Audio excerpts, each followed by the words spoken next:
Good afternoon, everybody, and welcome to this seminar on the Sahel, fragile states and violent entrepreneurs. This seminar represents the final dissemination, at least orally, of a research project called Fragile States and Violent Entrepreneurs in the Sahel, that has lasted for 4 years, and we are very thankful for the funding we have received from the Norwegian Research Council. In this project, we have tried to grapple both with the conditions of fragility in the core Sahelian states as Mali, Burkina Faso, and Niger. And we have also been very concerned with the relationship between these states and the insurgents active in the area that we have tended to call violent entrepreneurs, because they do use violence. They have an entrepreneurial approach both to violence and politics, but they separate themselves from pure banditry because they also have a political agenda. These days, the majority of these insurgents fall within the category that we would call jihadi insurgents. And throughout these 4 years, we have tried to follow these relationships, the trajectory both of these states, politically, economically, socially, but also likewise with regard to these armed jihadi insurgents. And for those of you who have paid attention to this region, you will know that we are now we are 10 years into as a crisis and a conflict in the Sahel that started in Mali, but has spread to also neighboring areas like Burkina Faso and Niger.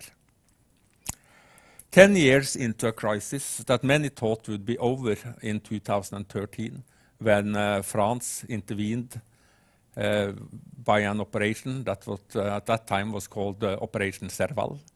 And not long after, the UN was also on the ground in Mali with MINUSMA, a force that is of about 10 to 12,000 personnel. The Operation Serval was followed by other intervention, Barkhane by France, huge programming by the EU and other actors in the international community, to the extent that we can say that never has the international attention on the Sahel been any higher than it is today. But this has not led to any concrete results on the ground.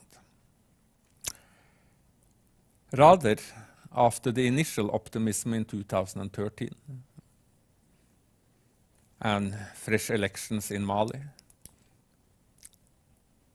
the jihadi insurgents has been on the offensive and has now come to occupy and have influence in much larger territories than they ever had during these 10 years of crisis. The rebellions has also spread to Burkina Faso and has come to engulf large parts of Burkina Faso very rapidly. And also over the border to Niger, even though Niger has shown a somewhat greater sense of resilience than neighboring Mali and Burkina Faso. So there is every reason to question both the quality of the international operations in these areas, because, as I said, never has the Sahel been higher on the international agenda, never has it seen more international responses on the ground, never have the international community actually spent more money on the Sahel, although not necessarily in the Sahel. And never had there been more troops from the international community or from what used to be a key ally, that is France, on the ground. But still, the conflict has continued unabated. The Islamic insurgencies have over the last years come on an offensive. They are much closer to Bamako today than they ever have been. And in addition, we have seen a lot of political conflict and unconstitutional regime changes in Mali, but also now lately in neighboring Burkina Faso. So what seems to be brewing here is some sort of a perfect storm of fragility, conflict, political instability, poverty, and institutional weakness, and states who lack legitimacy in the eyes of large parts of the population. And in this final seminar of Fragment, and my name is Morten Bøås, research professor at NUPI. I will be joined in a conversation with my good friends and colleagues. We have Abdoul Wahab Cissé with us on a link from, I assume you are in Dakar and you are back from Burkina now, Abdoul? Yes, I'm in Dakar. Yeah, great to have you Great to have you with us. We have Kari Osland, senior researcher at NUPI, with us. And last but not least, Alessio Iocchi, also a senior researcher at NUPI, but soon to be a fellow at the University of Naples. We are very sorry to miss you, but we will continue our collaboration in years to come, and we have certainly given the University of Naples a good asset by allowing you to go.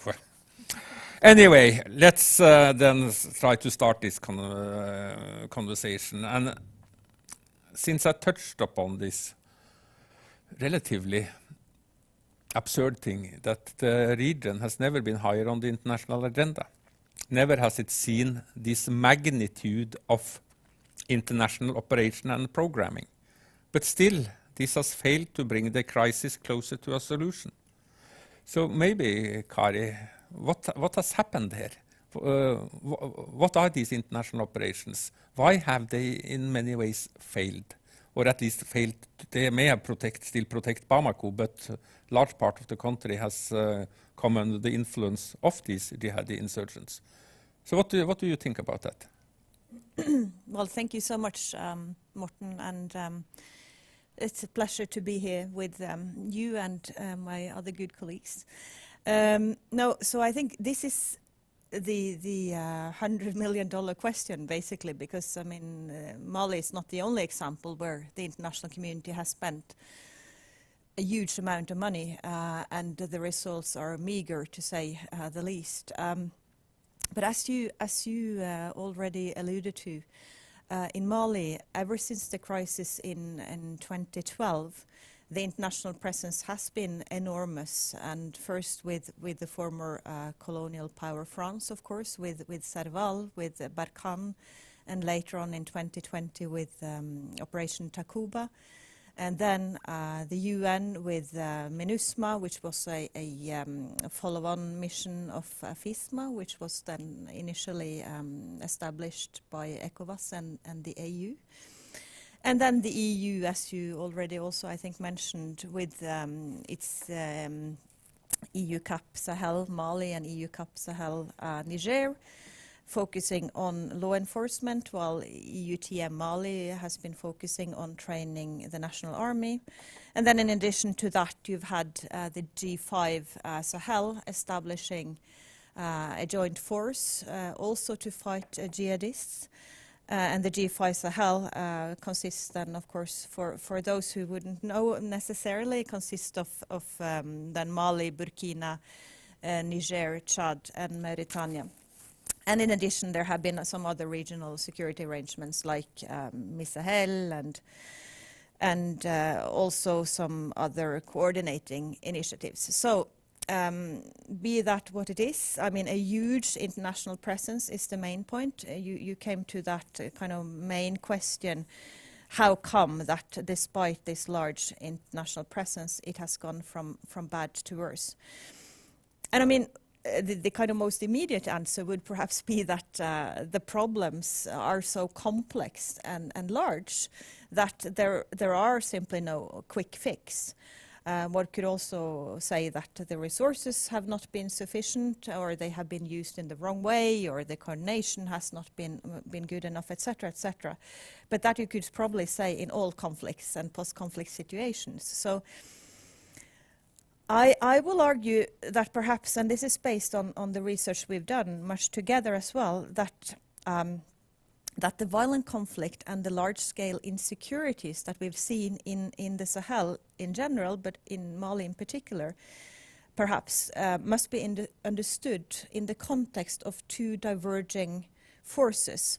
So one state-centric, militarized, regional security complex, and a second, which is more of a people-centric, transnational security complex. And this understanding is theoretically based partly based at least, on Barry Busan's understanding of a regional security complex.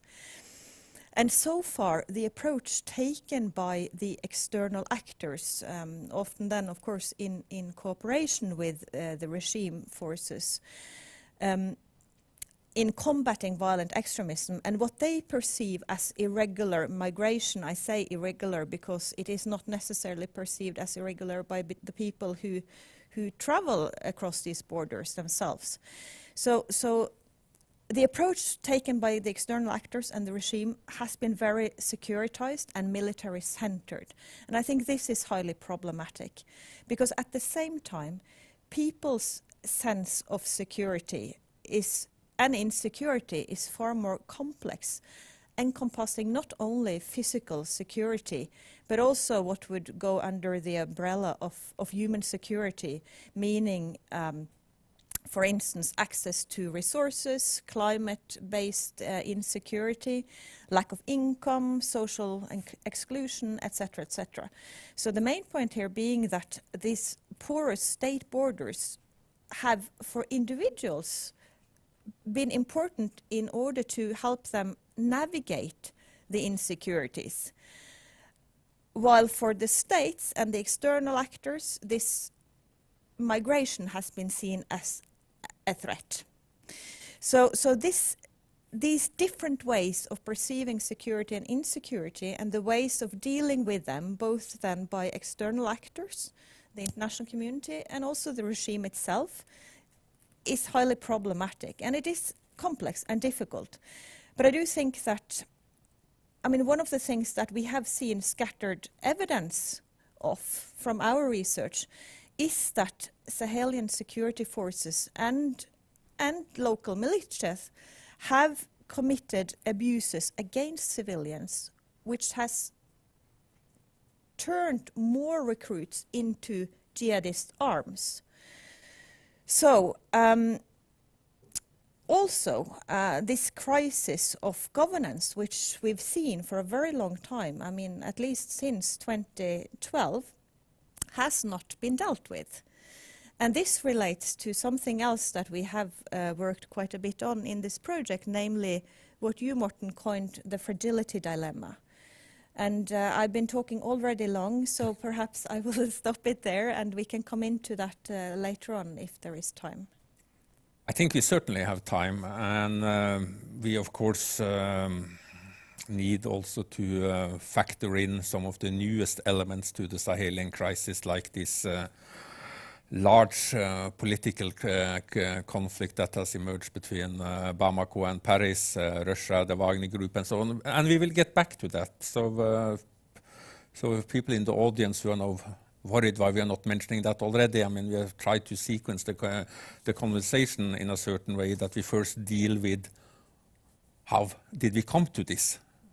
How did we come to that place we are today? And I think that many of the things you said, Kari, helps bring light to that. What has been, what must today be seen as a failure, really, of the international operations and the international program. Yes, it has been an extremely challenging territory to operate in, but I don't think that the international programming, the international responses, really has understood the conditions of fragility in Mali, in the Malian state, in the Sahel state. But I would now like to also turn the attention to what has happened on the ground, because Alessio, so far we have spoken about the fact that yes, the rebels are closer to Bamako. We have talked about large-scale international operations that have not been able to prevent this. But in your point of view, what has happened on the ground? How has this evolved over a period of almost 10 years now, and particularly since 2016, 2017, there were even larger parts of both Mali and Burkina has come under, if not permanent control by the jihadi insurgents, at least very much under their influence. So how do you see this sort of the evolution of some of the main insurgents here, like this superstructure they have established in this group called, for example, Denim, the group for the support of Islam and Muslims, that consists of several other groups like the Tuareg, Ansar Eddin, led by Iyad Agali, Hamadou Koufa and the Katiba Masina, and also smaller groups like Al-Murabitoun and Akim, which in many ways started this, but according to our research, is becoming more and more irrelevant as an actor on the ground. Compared to the other. Yeah. So please, Alessio. Yes, thanks, Morten, for the question, and thanks to my colleagues for attending this final conference of a definitely compelling project. Replying to your question, Morten, the situation in the space of 10 years has evolved incredibly fast and quick, and with lots of change of scenarios and change of alliances. If we want, it seems we are talking of a phenomenon of a magnitude which could be understood as huge, while indeed we are talking about a fringe phenomenon, if you want, a tiny minority of a minority wing of the overall Muslim majority population of these countries, which Mali, Niger, Burkina Faso specifically, but of the entire West African Sahelian region. But despite being a minority of a minority, if you want, but despite being that, they have been able to create a lot of trouble during the years. And now they are so close to key strategic cities such as Bamako. For instance, because Mali is on the mouth of our sector specialist, that's for sure. But we should not forget also the proximity of the capital city of Niger, Niamey, to the region of Tillabéri, which is now apparently going to host the redeployment of the Barkhane forces, but we will come later, of course, on that. Replying to your question, basically, we have seen lots of change of scenarios. All the groups that you mentioned are intermittently controlling large areas which are mostly rural. So they are mostly based in the countryside, in areas in which they can extract resources and able basically to survive, but also to manage not only a short-term vision, but at least a medium-term vision, and able to expand in terms of recruits and in terms of projection over the civilian population. And the feeling from the ground is that, at least for many civilians living in those areas, and especially those of Mali and Burkina Faso, they feel helpless. There is this sort of feeling of insecurity which is so pervasive because of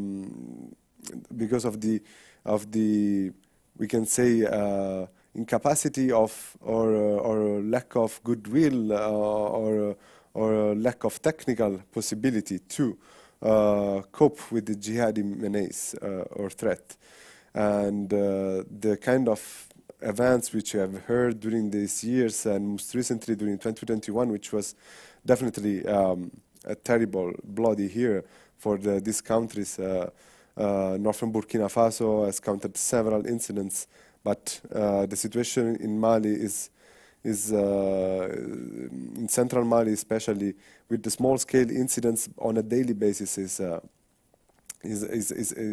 definitely has already exploded. Now the forces are polarized into two big spheres within the jihadi movement. On one hand, we have the group for the support of Islam or Jinim, following the Arabic acronym, and the constellation of powerful groups like Katibat Masina, and also the connected Burkina wing of Katibat Masina, and on one hand, which we can understand as mostly following the old Al-Qaeda tradition, if also the audience allow me to speak so. And on the other hand, we have the hardcore jihadi Salafi of ISGS, of the Islamic State of Greater Sahara, which, of course, they have been born out of the first incubator, Akim. Al-Qaeda in the Islamic Maghreb is the first avatar and the first initiator of all the troubles we are discussing here. This is out of discussion. And but ISGS has been radicalizing the message and also the operations on the ground, with not necessarily new tactics employed against the security forces or civilians, but in a definitive new and highly flexible and highly fluid ways, in which the technical features are mostly relying on a high mobility on 2 wheels or occasionally on 4 wheels, and a high level of striking capacity in terms of weapons. And what we should also ask is the flowing or the flows of weapons which is taking place in this region, which, as Kari said, are highly porous, and this is definitely an asset for population. But we can also understand, on the other hand, how come that security actors, nationally, regionally, and internationally, might see this porosity of borders as a big threat, weapons, basically, and men. But maybe I'm talking too much. I can give you back the ball and. No, thank you, Alessio. And I think this is a perfect place to bring in our friend Abdoul Wahab Cissé from this time from Dakar. You were I know that you were very recently in Burkina Faso, and I mean you keep in close contacts with our colleagues in Mali. Abdoul is a senior researcher with our key partner in the Sahel and a network of researchers with the acronym ARGA, the Alliance for Governance in Africa. Because if we sort of take as our point of departure, Abdoul, where Alessio left off, is of course this relationship between the jihadi insurgents and local populations. I believe that Alessio is in many ways right when he says that this is, of course, a minority of a minority of a minority among the large Muslim populations of these countries who has taken to arms in this way.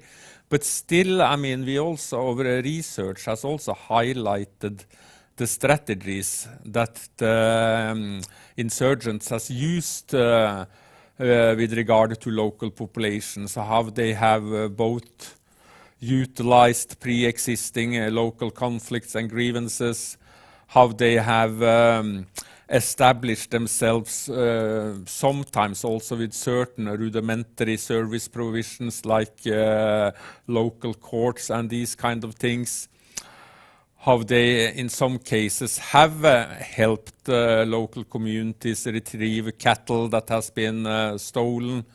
But also, for example, in the case of Mopti, very much contributed to intercommunal violence between, for example, Bambara, Fulani, and Dogon communities. And these were things that we worked together on the ground in October, and things we are in the process of writing about. From your recent experiences and what you see on the ground, how do you see this relationship between the jihadi insurgents and local population? And has there been any changes over the year? Are they bolder now? Or are they still sort of trying in a way to, with quotation mark, win hearts and minds in the regions that comes under their influence and control?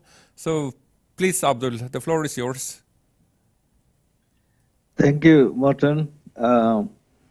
Thank you, Alessio and Kari, for your words and this situation. So if I want to answer your question based on what we have seen on the ground, based on our research, we can say that there is a situation, it depends on the area.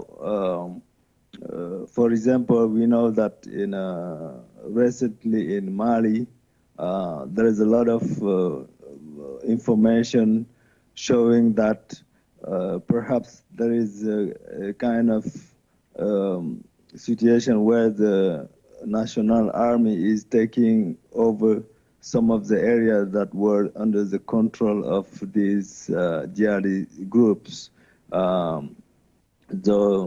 For example, the main example that provided is the area of Marebugu that was under a kind of embargo by the insurgents for a very long time. So it is said that today, with the help of the army and the hunters, so the area is, let's say, liberated by the area is no more under the control of this jihadi group.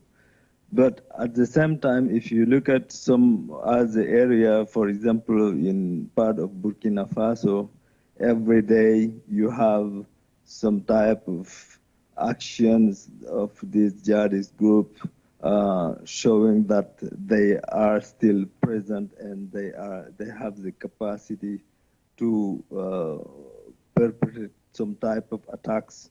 For example, 2 days ago, you had this kind of small seminar in Burkina Faso where they train like young people who are going to be priests, etc. They were attacked by jihadist group. So I will not come back to Alessio. Alessio has already explained the different groups, the typology of the different groups and the area where they are prevailing.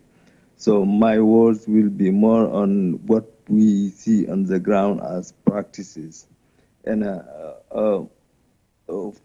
I will talk first about the last situation that is prevailing in different countries. For example, if you look at in the area of Ansongo, in Mali, close to the border with Niger, today we're talking about a very violent clash between the Jenim and the Islamic State insurgents. So it looked like there is a kind of dispute about some area. Each group wants to gain control of the area, so still have some type of dispute and violent clash between these groups, while we are talking about the retreat of, for example, the Barkhane, etc. So there are many concerns about how the situation goes on, because people are thinking that there is a lot of population that are fleeing the area where they were living. And this is also pointing out the situation of internal displaced people in Mali and in Burkina Faso.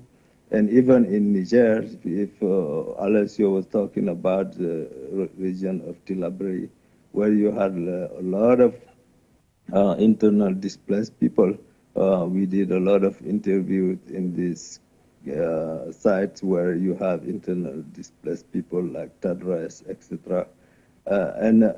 But one thing that I want to point out is also that what we have seen is sometimes local population, they don't make the difference between Jinim or Islamic State, etc. They know that there are some insurgent jihadist group who will come in this area, you know, to perhaps gain control of this area, using all kind of strategies. One of the strategies that Morten has pointed out is, for example, using the local grievances. For example, if you go in the area of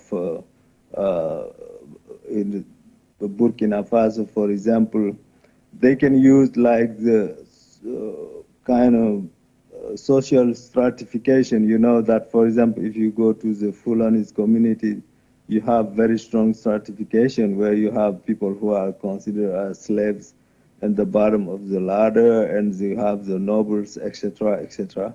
So that's why I was always telling to Morten that these insurgents are kind of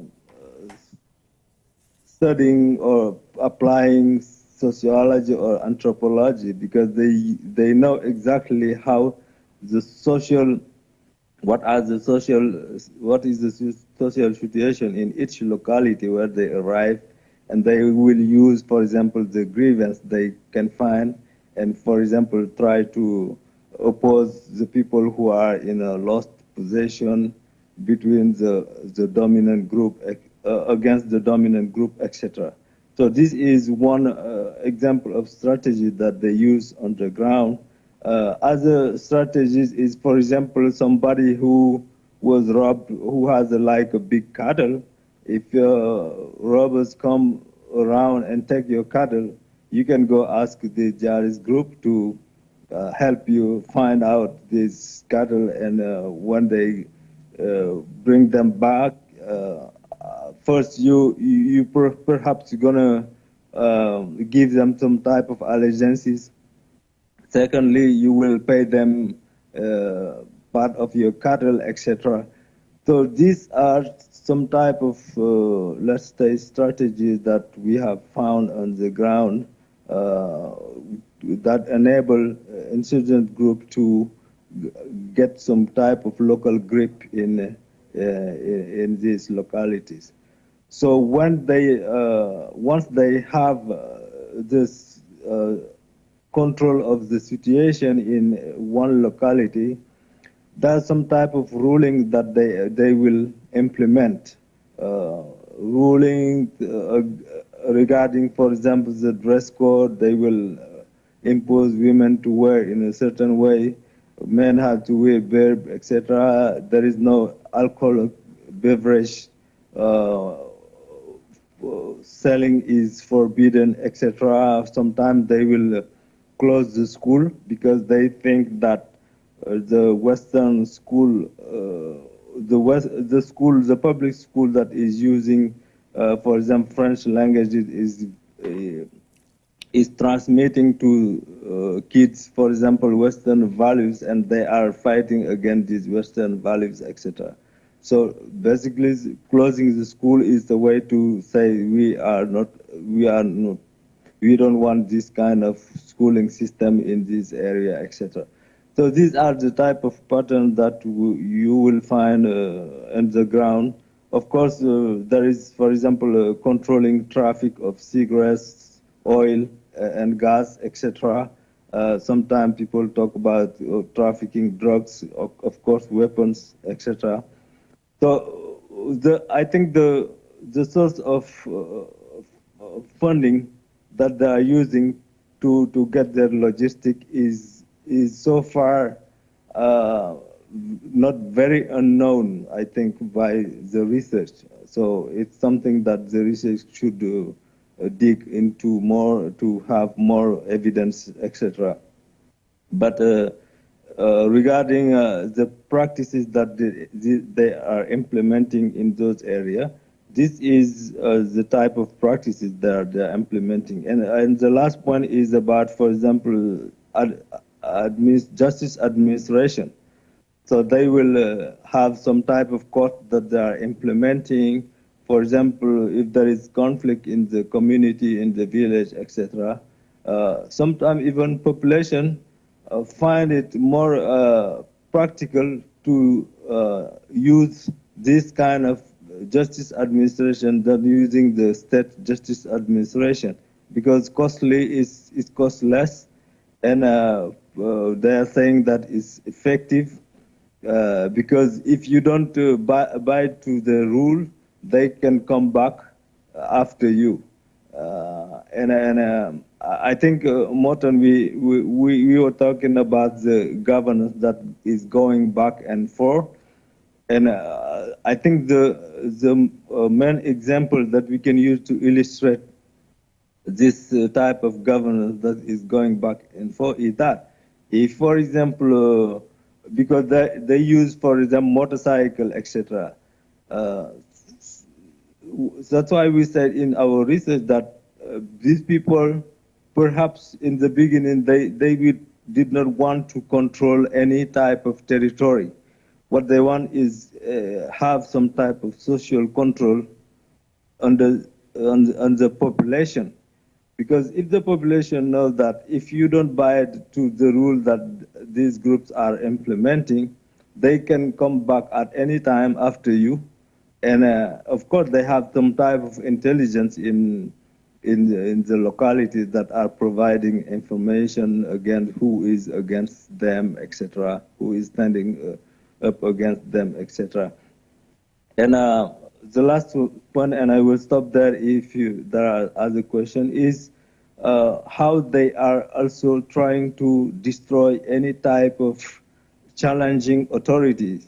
And when they gain control of one locality, they will try to destroy any type of challenging authority. For example, local elected people are threatened and they leave most of, for example, in Burkina Faso, you can have like 15 mayors who left their locality. They are afraid to stay there.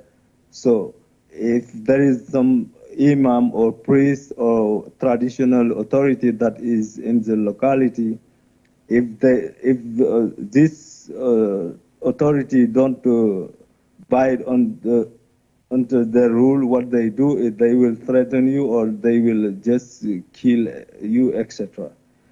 And finally, I want to point out also some type of resilience that the communities are developing facing this kind of situation. We have seen, and our work in Fragment have shown that in many areas, for example, in Mali, in Burkina Faso, there are some type of self-defense groups that are prevailing, meaning that the communities, if they don't agree with the jihadist group, etc., they will try to find some type of self-defense group to protect them against these groups, etc. So that's where you can have, like, for example, in Burkina Faso, what is called the Kogluego, you have the Ruga among the Fulani, etc. You have, and finally, for example, in the case of Burkina Faso, it's interesting because the state finds useful to try to, let's say, institutionalize this kind of self-group by creating what is called the Volunteer of the Defense of the country, the VDP.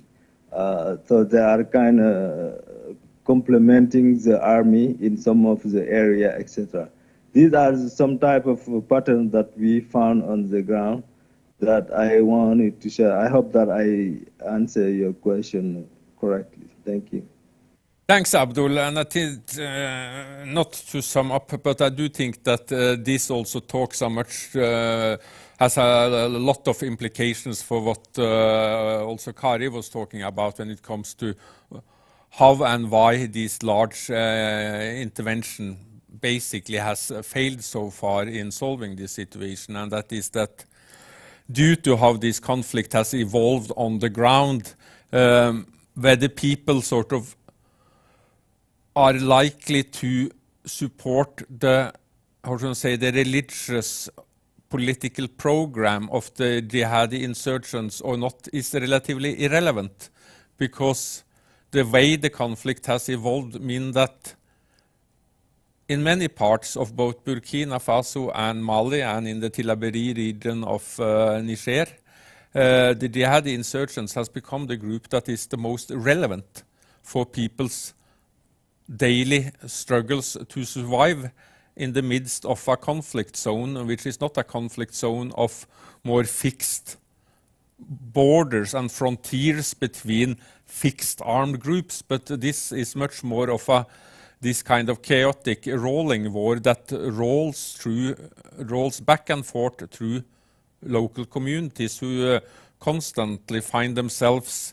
And I remember this also from the interviews we did in Tillabéri, Abdoul, where people very much talked about, I mean, from local chiefs to others in Tillabéri who talked about how they felt that they were caught between a rock and a hard place, caught between the jihadi insurgents on one side and state security forces on another side, and the accidental presence of soldiers from Operation Barkhane and so on and so forth.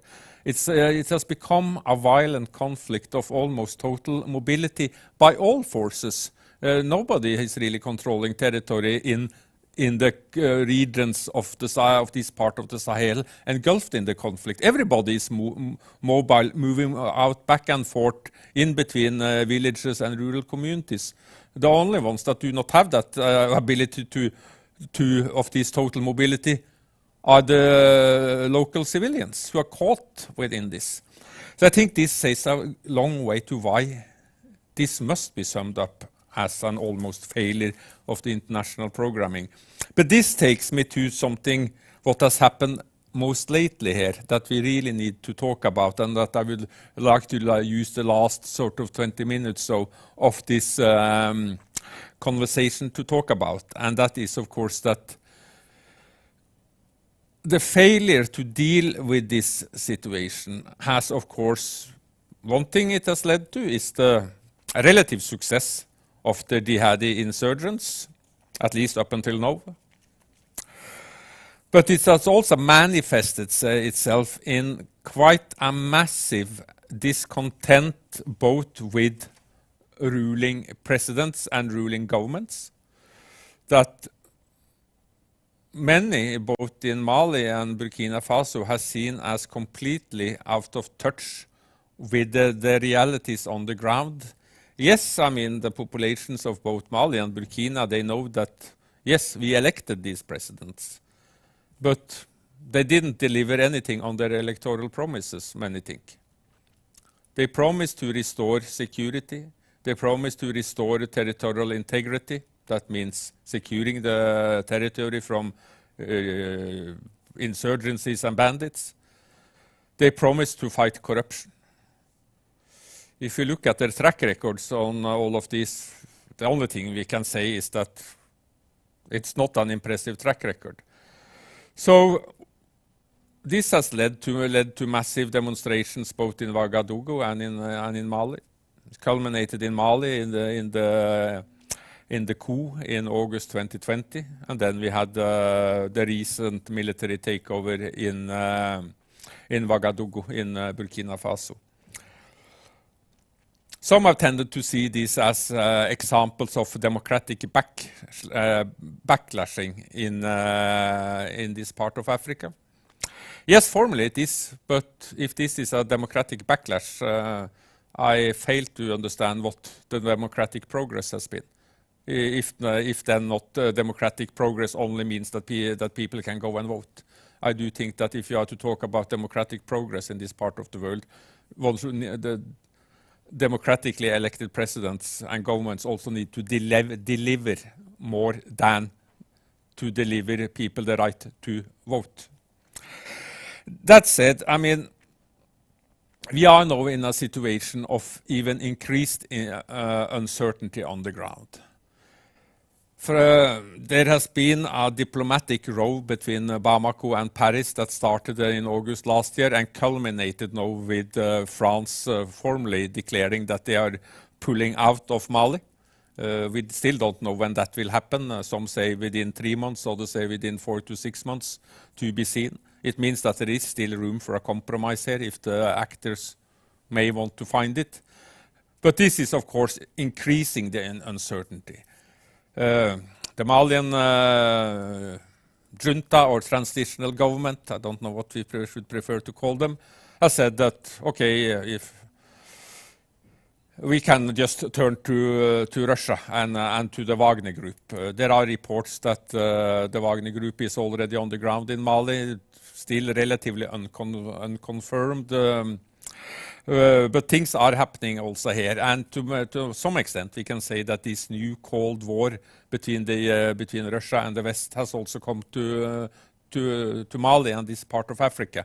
And if the consequences for Africa are anything like they were during the previous Cold War, I think parts of Africa could be in for a rocky ride here. I think we need to talk a little bit there for now at the end, and I would like to go back to all the my three co-speakers here about first, I mean, how do you understand this recent part of the crisis? What brought about this? What led to the fact that France, which has been the key external ally more or less almost since independence for Mali, who's always been there in one way or another, now is pulling out, or at least says that it's pulling out. I mean, I cannot help but think that there are at least two people who are smiling today, and that is the two main jihadi leaders, Iyad Aghali and Hamadou Koufa. They must think that their prayers has been rewarded. Otherwise, I see only losers in this conflict. Mali is losing, the Malian population, with increased insecurity and uncertainty. But France is losing. I mean, how can France, whose world power status very much relies on its position in West Africa, how can it really afford to lose Mali?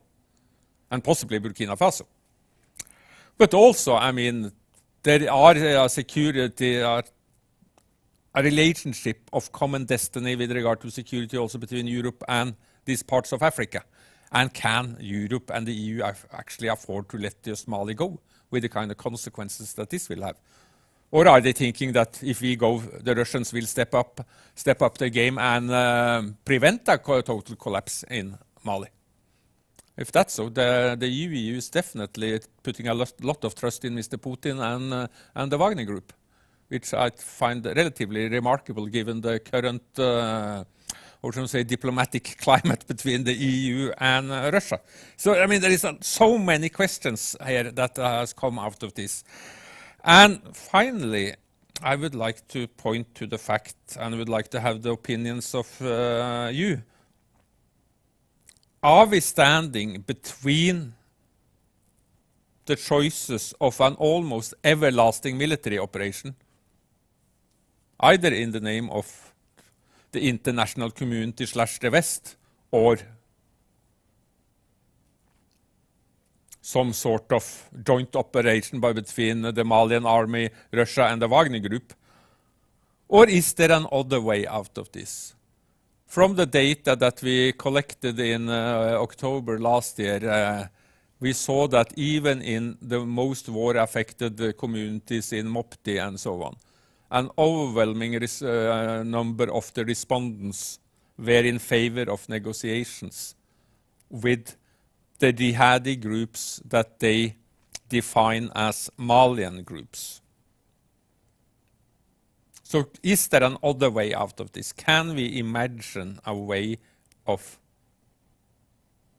thinking about negotiations with these jihadi insurgents that are more than what we have seen so far? Because so far we have seen quite a lot of what we may call single case negotiations about humanitarian access, market access, these kind of things. They have all been very limited in scope and limited in durability. But is there a potential here to scale this up towards a larger process of a negotiated settlement?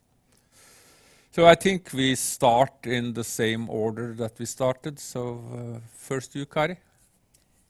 Yeah, well, thank you so much. I mean, these are very, very difficult questions. And I think, I mean, for all of us now, we are kind of very much in the middle of this happening.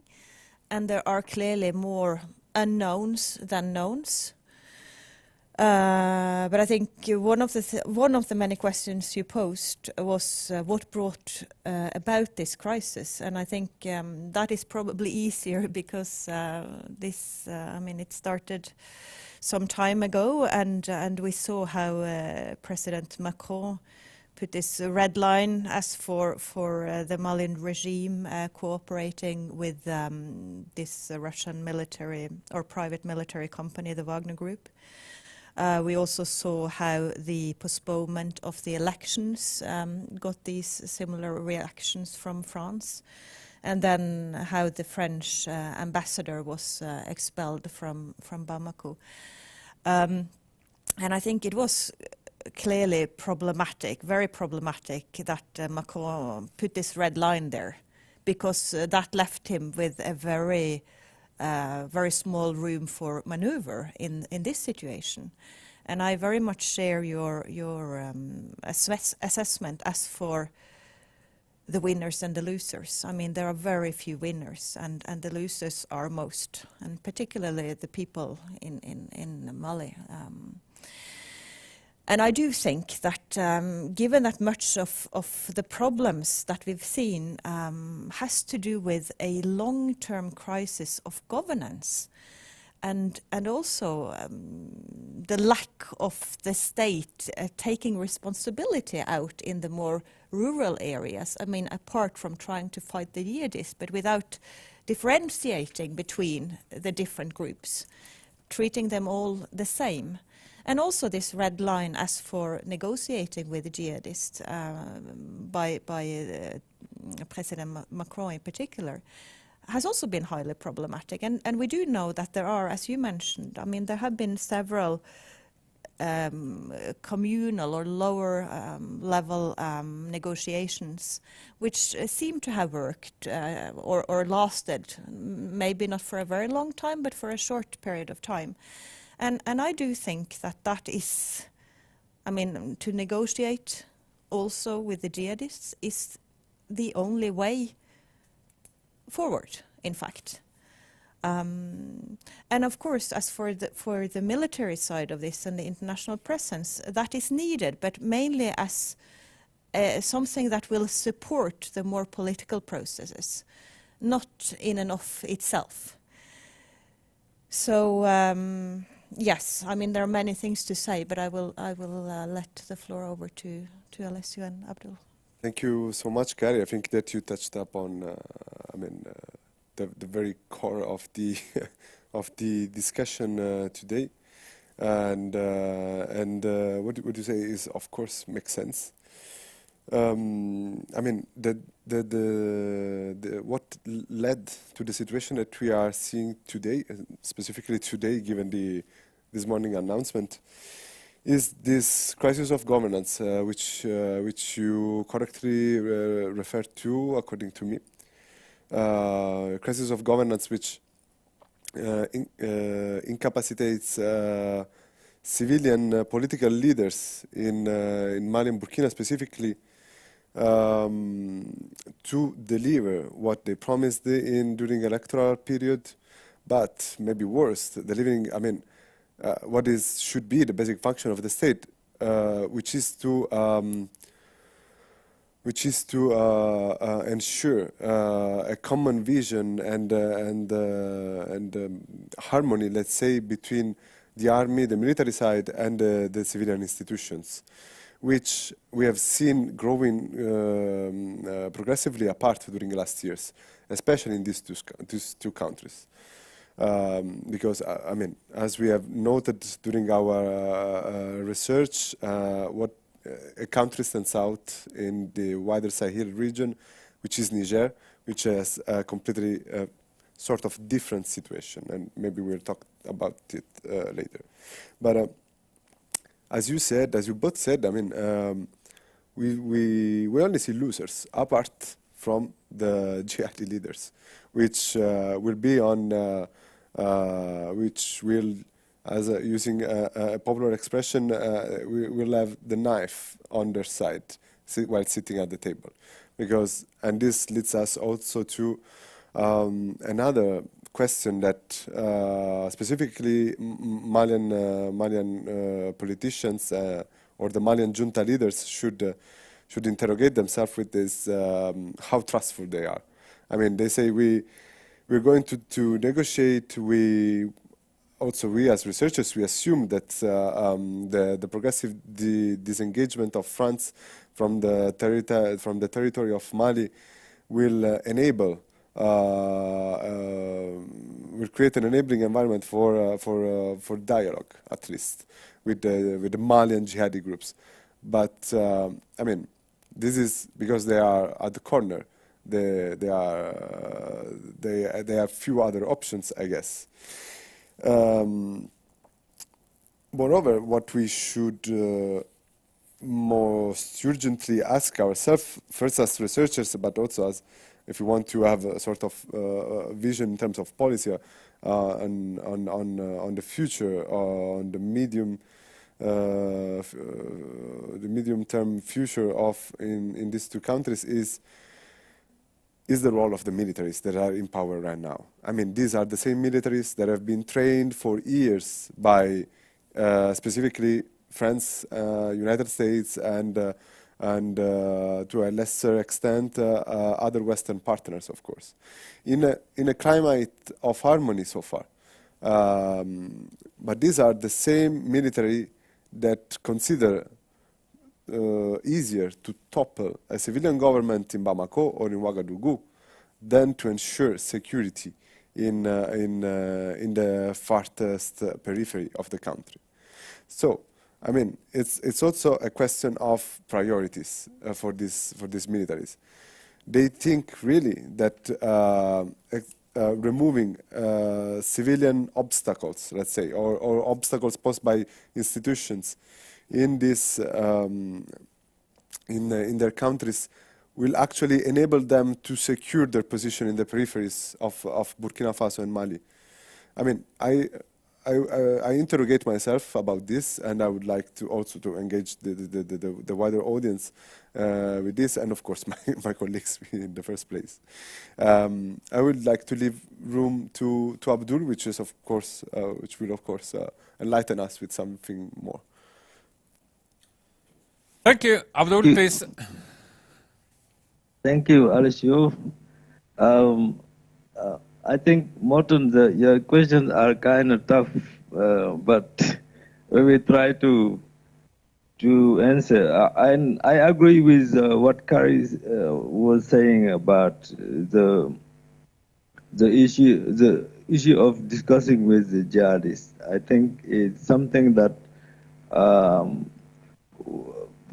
put some type of fuel on the relationship between France and Mali, because I think if you look at the public opinion in Mali, many people think that, for example, some of the revendication of this jihadist group about, the form of the state, the issue of Sharia law, the issue of schooling, the type of school that Mali should have, etc. This kind of debate is echoing the revendication that this jihadist groups are having, especially like the Jinim with Yak Ali and Amadou Kufa. And if Morten, you remember about the high-risk project when you were discussing the issue of this program that was included and introduced in school about, sexual education, etc., how it erupted and this kind of big demonstration in Mali, etc. And some observers are saying that this type of mobilization helped to weaken the regime of Ibrahim Boubacar Keïta, etc. So, and if you look at the type of narrative or the narrative that these demonstrators were having, there's some type of similarities with some of the debate that the jihadist groups are putting on the table, like the Jinim, etc. So that's why, from my point of view, I think that the attitude, the position of France on being strict on no negotiation with jihadist group was a kind of wrong move. I think people should be more flexible and see what was going on the ground and echo the debate that was going at the local level and see how it can help to, implement. The second point is about what I call the fetish of